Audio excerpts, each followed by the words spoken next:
everyone, welcome to new updates of Odoo 18. In today's video, we will discuss about the filters in Odoo 18 spreadsheet. This would allow you to limit the spreadsheet filters to a certain value with a domain and which is useful for the dashboard. So let me dive into the sales module. In the sales module, we can just move on to the reporting and I'm going to choose the sales in order to get the sales analysis. And here you can find the representations of the graph, and I'm going to choose a graph as bar chart, and let's insert this into this spreadsheet.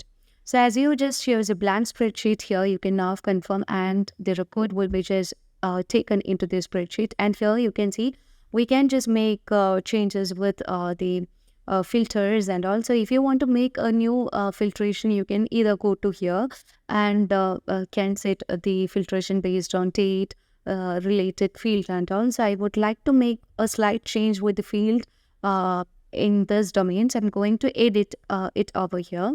So if I just remove the filtrations over here, you can find the changes in the graphs and all.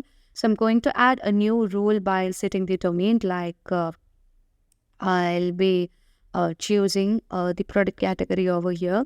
So as you just drag down here, you would be able to find the product category, and we have different categories over here. I just need to make the filtration based on consumable product, and let me click on confirm. And here you can see the sales analysis has now changed, and we have just got the result over here, which is one of the new features, which means we can just limit the spreadsheet filters to certain values with a domain. And that's all for today. Thank you for watching the video.